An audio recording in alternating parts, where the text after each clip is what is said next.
یقین کی دولت ہو، پختہ دولت ہو. سمجھ آئی آپ کو؟ تو یہ جو جھگڑالو ہیں انہوں نے تو ماننا کہتے ہیں جی. اور وہ لوگ جو ہمیں روکتے ہیں کہ نہیں جی انسان ترقی کر گیا ہے، میں ان سے پوچھتا ہوں ترقی بتاؤ تو صحیح. کتنا سکھ تھا، کتنا امن تھا اس دھرتی پر، دھرتی کا مطلب زمین پر. یہ ان کی نئی ترقی نے بولو ہمارے لیے کتنی بے چینی کر دی ہے. فائدے کم ہیں، نقصان. یہ آپ کے سب کے پاس موبائل فون ہے، سیل فون کہتے ہیں اس کو، عربی والے جوال کہتے ہیں. آپ سب کے پاس ہوگا. مسجد میں بھی آ کے بند تو کرتے نہیں ہیں نا آپ. پتہ کیسے چلے گا دوسرے کو کہ میرے پاس فون ہے یا نہیں ہے؟ رنگ ٹون بجانی ہے، مسجد میں موسیقی بجانی ہے. بار بار کہتے ہیں، مانتے نہیں ہو. آپ کو پتہ ہے یہ کتنی خطرناک چیز ہے؟ اس میں ہوتی ہے ریڈیشن. اس میں سے شعاعیں نکلتی ہیں جن کو آپ ریز کہتے ہیں، ریڈیشن. وہ آپ کو کتنا نقصان دے رہی ہے آپ کو اندازہ نہیں ہے. آپ کان سے لگائے ہوتے ہیں، جس وقت بیٹری لو ہو اس وقت تو وہ دگنی ہو جاتی ہے ریڈیشن اس کی. یہ ریڈیشن کب ہوتی ہے؟ کینسر کے مریض کو لگاتے ہیں نا شعاعیں، اس طرح کی شعاعیں. یہ اگر لوگ اسی طرح اس کو ہر وقت ہاتھ میں پکڑے رہیں گے، اللہ معاف کرے، مجھے نہیں لگتا ہے کہ لگے گا سارے ہی مریض بن جائیں گے. تکیے کے نیچے رکھ لیتے ہیں، اپنے آپ کو تباہ کرتے ہیں وہ لوگ جو بالکل بستر پہ ساتھ رکھ کے اس کو سوتے ہیں. اور خاص طور پہ اوپر والی جیب میں رکھا ہوا ہے. یہ دل کو کتنا نقصان دے رہا ہے آپ کو وہ بھی نہیں اندازہ. مسلسل جب وہ دیتا رہے گا ایک وقت آئے گا. اور اس کے بارے میں یہ ہے کہ اس کو زیادہ تر آپ رکھتے ہیں، اس کا آپ کی جو مردانہ قوت ہے اس کو بھی ختم کر دیتا ہے. یہ اس حد تک یہ نقصان دے. مگر آپ نے اس کو ترقی کے نام پر نہیں جی. تو دیکھو نا جی، کہیں بھی چلے جاؤ، کہیں سے بھی بات کر لو، کچھ بھی کر لو، آپ اس کے لیے کتنے وہ ہو جائیں، ذرا سا فون ادھر ادھر ہو جائے آپ کی کیا حالت ہو جاتی ہے. تو یہ ترقی کے نام پر آپ کے لیے فائدے اس میں زیادہ ہیں یا نقصان زیادہ ہیں، یہ آپ کو سوچنے کی فرصت ہی نہیں. تو ہم لوگ غور نہیں کرتے. ٹیکنالوجی میں اس کا مخالف نہیں ہوں، میں سہولیات کا مخالف نہیں ہوں، لیکن آپ ان کو ترقی سمجھ رہے ہیں. میں ترقی اصل آپ کو بتا رہا ہوں، یہ بظاہر چیزوں کی مادی ترقی ہے. ہم تو روحانی ترقی پر تھے، وہ کہاں گئی؟ یہ مادی ترقی کی باتیں کرتے ہو. روحانیت میں جو تمہیں کمال حاصل تھا کہ حضرت عمر مدینہ منورہ کے ممبر پر کھڑے ہو کے بول رہے ہیں اور سینکڑوں میل کے فاصلے پر حضرت ساریہ سن رہے ہیں. وہ تھی ترقی. آج وہ کہاں ہے؟ مجھے میرے حضرت صاحب قبلہ نے یہ بات سنائی تھی. حضرت بابا فرید جب پہلی مرتبہ اجمیر گئے نا حضرت خواجہ غریب نواز رضی اللہ تعالی عنہ سے ملنے، تو حضرت خواجہ صاحب اس وقت ایک سوکھے ہوئے درخت کے تنے کے ساتھ بیٹھے ہوئے تھے. چھوٹا سا تخت تھا، اس پہ بیٹھے تھے، لیکن پیچھے تنا تھا اور وہ درخت اونچی گئے سوکھا ہوا تھا. تو بابا صاحب مرید ہونے گئے تھے. کیا ہونے گئے تھے؟ مرید ہونے، ان کو پیر بنانے گئے تھے. تو جب گئے وہاں پر تو دیکھا کہ اتنا بڑا وقت کا شیخ قطب اور سوکھے تنے کے ساتھ بیٹھا ہے. تو بابا صاحب حالانکہ مرید ہونے گئے تھے، نظر کر کے اس درخت کو ہرا بھرا کر دیا. نظر کی اس درخت پر اور وہ اونچی. بولو سائنس کو کر کے دکھائے. ترقی ہے نا، کر کے دکھائے. کر سکتا ہے کوئی؟ نہیں. حضرت خواجہ صاحب نے ایک دم توجہ کی کہ یہ کس نے کر دیا. تو پتہ چل گیا کہ سامنے کوئی آیا. حضرت صاحب نے پھر پہلی حالت پہ لوٹا دیا. پھر پہلے جیسا. بولو طاقت ہے یا نہیں ہے؟ اونچی. سائنس کے پاس یہ طاقت ہے؟ سوچیں. صرف نبی کریم صلی اللہ علیہ وسلم کی باتیں نہیں سنا رہا میں، ان کے غلاموں کی سنا رہا ہوں، بچوں کی سنا رہا ہوں۔ نبی کی شان تو بہت بلند ہے، صحابہ کی بھی نہیں سنا رہا، ان کی شان بھی بہت بلند ہے۔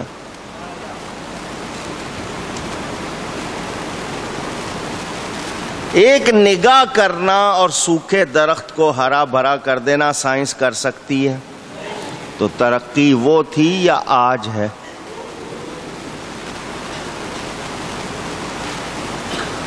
بتائیے، سوچئے۔ بابا صاحب نے پھر نگاہ کی، وہ پھر ہرا بھرا ہو گیا، حضرت صاحب نے پھر نگاہ کی، وہ پھر ویسا ہو گیا۔ جس تخت پر حضرت بیٹھے ہوئے تھے بابا صاحب نے اشارہ کیا، وہ تخت اونچا ہونا شروع ہو گیا، صرف اشارے سے وہ تخت اونچا ہونا شروع ہو گیا۔ حضرت کا جملہ خواجہ غریب نواز کا تاریخی جملہ ہے، فرمایا اے تخت بنشین من آل رسولم، اے تخت نیچے آ جا، میں رسول اللہ کا بیٹا ہوں۔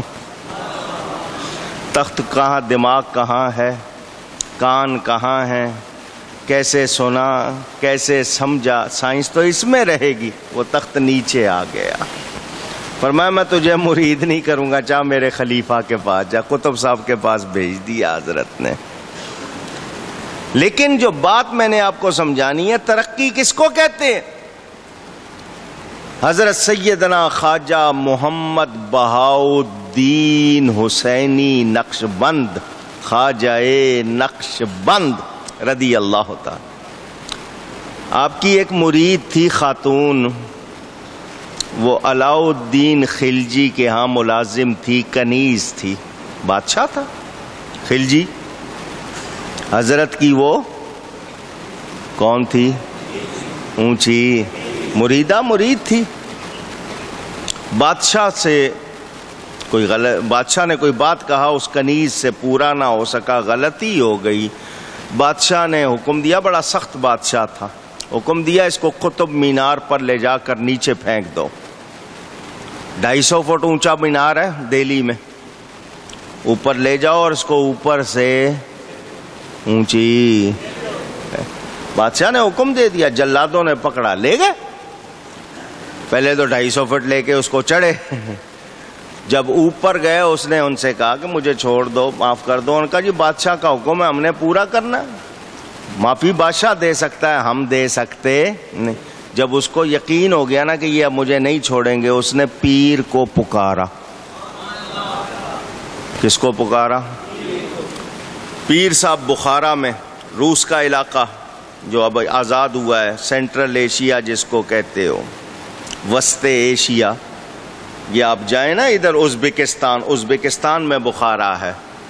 ایک زمانہ تھا، کہاوت ہوتی تھی، جو مزہ چھجو کے چوبارے وہ بلخ نہ بخارے۔ یہ بلخ بخارا ازبکستان میں ہے، بخارا شہر ہے۔ کہاں دہلی کہاں بخارا، یہ بات ہے کتنے سینکڑوں برس پہلے کی۔ کہاں دہلی اور کہاں بخارا۔ اس زمانے میں ٹرین نہیں تھی، سڑکیں نہیں تھیں، یہ ساری چیزیں، اس طرح کی سہولتیں نہیں۔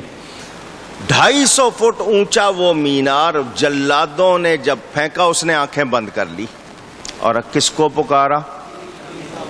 کس کو پکارا؟ پیر صاحب کو پکارا، آنکھیں بند کر لی۔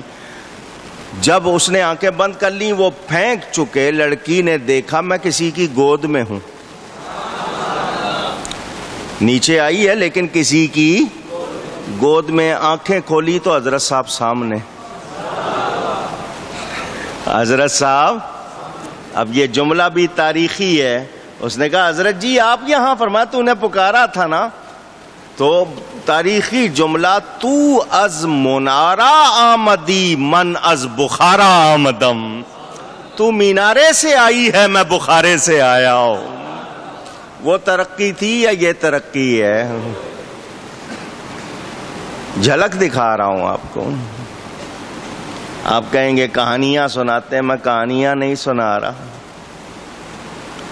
کوئی گڑی ہوئی باتیں نہیں سنا رہا، یہ روحانیت کی باتیں ہیں، روح والوں کو سمجھ آتی ہیں، دوسروں کو سمجھ نہیں آتی۔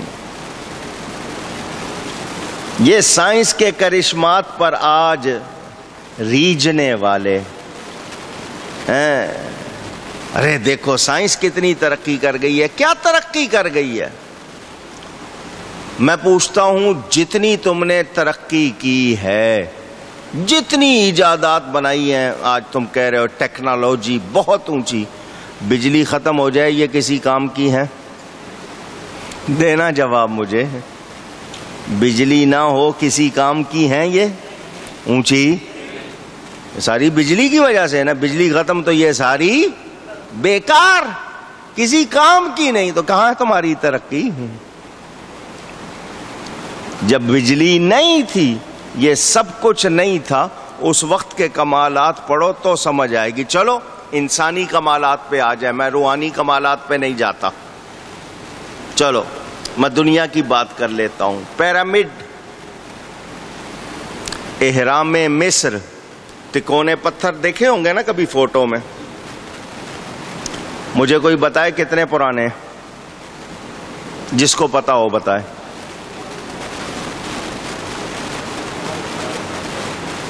انہوں نے 2000 کا، قبل مسیح کے ہیں وہ، یعنی حضرت عیسیٰ علیہ السلام کی پیدائش سے ادھر نہ تو درخت ہیں، نہ کوئی قریب اس کے سمندر ہے کہ جی قریب سے سمندر ہوں، لایا گئے ہوں اور پہنچا دیے گئے ہوں. وہ کتنے وزنی ہیں، کیسے بنے ہوئے ہیں، کتنی بارشیں ہوئی ہیں، کتنی دھوپ پڑی ہے، کیا کچھ وہاں بن کیسے گئے، آج تک عقل حیران ہے. انسان کے بنائے ہوئے. اگر تم انسانی بات کرو تو میں تمہیں بتاتا ہوں اس زمانے کا انسان جتنا ترقی یافتہ تھا آج ترقی یافتہ نہیں ہے.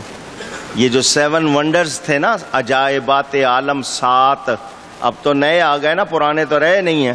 پرانوں میں 1-2 چیزیں رہ گئی ہیں. یہ جو پرانے عجائبات عالم کہتے نا، 7 عجوبے دنیا میں، 8واں انسان ہے ان کے نزدیک. یہ 7 عجوبے میں وہ عجوبہ اس کو شمار کرتے ہیں، یہ پیرامڈ اہرام مصر کو. اسی طرح کسی نے فضا میں ہینگنگ گارڈن بنا دیا تھا. کوئی ستون نہیں تھے، اس نے فضا میں باغ بنا دیا تھا اس زمانے میں قبل مسیح. کیسے بنا دیا تھا؟ آج کوئی بنائے نا. تو ترقی کس کا نام رکھا ہوا ہے آپ نے؟ اگر ترقی یہ ہے آپ کی کہ ہم دین کی باتیں نہ کریں تو یہ ترقی نہیں ہے. اگر نبی کی تعظیم کی باتیں کرتے ہیں، نبی کی محبت کی باتیں کرتے ہیں، نبی کے ادب کی باتیں کرتے ہیں، تو آپ کہتے ہیں کون سی باتیں کر رہے ہو؟ سنو، اللہ فرماتا وَإِنَّ الظَّالِمِينَ لَفِي شِقَاقٍ بَعِيدٍ. یہ ستمگار دھر کے جھگڑالو ہیں، انہوں نے تو ماننا نہیں. ایمان والو، ہم باتیں سناتے ہیں تمہارا ایمان پکا کرنے کے لیے. کہیں تم ان کی طرح ہو کر انکار نہ کر دینا ان کے جھگڑے میں آ کے کہ نہیں جی، وہ تو کہتے ہیں جی یہ مولوی تو لوگوں کو پتھر کے دور میں لے جانا چاہتے ہیں، یہ تو رجت پسند ہیں، بیکورڈ ہیں، آرتھوڈکس ہیں، یوں ہیں، وہاں ہیں، فلاں ہیں، ڈمکاں ہیں. یہ جتنے مرضی الزام لگا لیں، کامیاب وہی ہے جو قرآن و سنت کو مانتا ہے. جو قرآن و سنت کو نہ مانے وہ کامیاب نہیں ہے.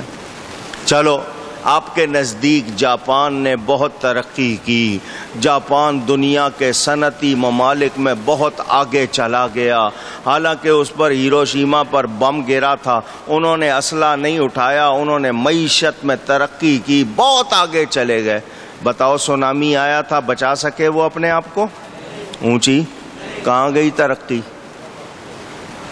کیا ہوئی ان کی ترقی؟ تو یہ باتیں نہ کرو کہ جی کہاں پرانی باتیں لے بیٹھے، آپ کیا باتیں کر رہے ہیں. تو جو دین کی باتیں ہیں، دنیا بدلے گی، میرے رب کا کلام اونچی نہیں بدلے. ہمارے یقین میں فرق آیا ہوا ہے. ہم نے اپنے آپ کو خراب کر لیا، اپنے ایمان کو کمزور کر لیا. ایمان تو قوت ہے، ہم نے اس کو کر لیا کمزور. نتیجے میں کیا ہوا ہے؟ ہم اب شک میں پڑ جاتے ہیں، پتہ نہیں ایسا ہوا تھا یا نہیں ہوا تھا.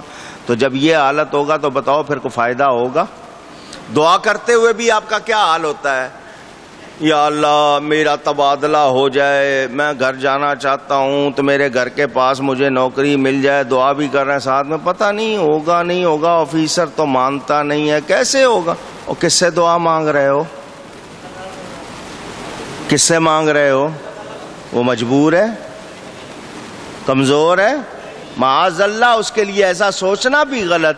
تو ایک طرف تو تم یہ کہتے ہو کہ جی اللہ سے مانگ رہے تو یقین سے مانگو نا، تمہارا یقین کہاں چلا گیا؟ جب تمہارا یقین درست نہیں ہے تو پھر تم کامیاب بھی ہو سکتے نہیں، کمزوری ہم میں ہے۔ تو وہ لوگ جو یہ کہتے ہیں یہ باتیں نہ کریں، تو میں اس لیے سنا رہا ہوں آپ کو کہ آج بھی دیکھ لو، اس وقت مشرکین کا طریقہ تھا، وہ جھگڑتے تھے، مانتے نہیں تھے، آج یہ نہیں مانتے۔ تو ہم اہل سنت و جماعت قرآن و حدیث پر یقین رکھتے ہوئے یہی کہیں گے کہ صحیح عقیدے والے کبھی شیطان کے چکر میں آتے نہیں ہیں۔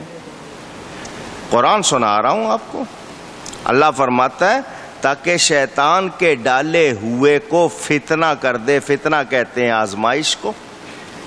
اب پتہ چلے گا کہ کون، مثال کے طور پر آپ کے سامنے آ کے کوئی بات کرے غلط اور آپ اس کی بات پہ دھیان دینے لگ جائیں تو اس کا مطلب یہ کہ آپ کی ایمانی حالت درست نہیں۔ میں مثال دیتا ہوں، سیدنا امام اعظم ابو حنیفہ، نام تھا آپ کا نعمان۔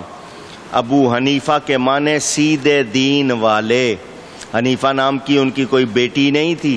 لوگ کہتے ہیں نا ابو کا مطلب باپ ہوتا ہے، ابو کا مطلب باپ نہیں ہے، ورنہ ابو ہریرہ کا مطلب کیا ہوگا؟ ہریرہ تو بلی کو کہتے ہیں، ابو ہریرہ ان کو بلی کا باپ کہو گے؟ بلی سے کھیل رہے تھے تو کیا مطلب بلیوں والے، بلی سے کھیلنے والے، یہ معنی ہوگا۔ ان کا نام عبد الرحمن ہے، حضور نے جو لقب دیا وہی مشہور ہونا ہے نا۔ تو حضرت امام اعظم ابو حنیفہ کے زمانے میں ایک شخص نے نبوت کا جھوٹا دعویٰ کر دیا، میں نبی ہوں۔ کچھ علماء اس کے پاس گئے اور کہا تیرے پاس کیا دلیل ہے نبی ہونے کی؟ امام صاحب نے فرمایا، امام صاحب کا فتویٰ سنو ایمان کیسا ہونا چاہیے۔ امام صاحب نے فرمایا جتنوں نے جا کے دلیل مانگی ہے وہ بھی توبہ کریں، وہ بھی کافر ہو گئے۔ کیوں؟ کہ حضور کے بعد کوئی نبی ہو سکتا نہیں، انہوں نے ممکن مان لیا، انہوں نے ناممکن کو ممکن مان لیا۔ دلیل مانگنے کا کیا مطلب؟ دلیل مانگنے کا کیا مطلب؟ کوئی نبوت کا دعویٰ کر رہا ہے، حضور کے بعد تو نبی ہو نہیں سکتا، تو آپ نے دلیل مانگ لی تو کیا سمجھ کے مانگی کہ دلیل دے گا تو مان لیں گے؟ جو چیز ممکن ہی نہیں ہے اس کی دلیل مانگنے کا کیا مطلب ہے؟ جو دلیل مانگ لے، ثبوت مانگ لے، معجزہ مانگ لے، وہ بھی کافر ہو جائے گا۔ امام صاحب نے فتویٰ دیا۔ یہ ہے ایمان کی حالت۔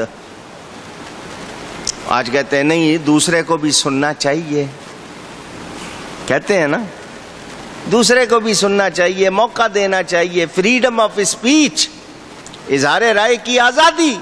تو یاد رکھو ایمان کے معاملے میں رعایت ہو سکتی نہیں۔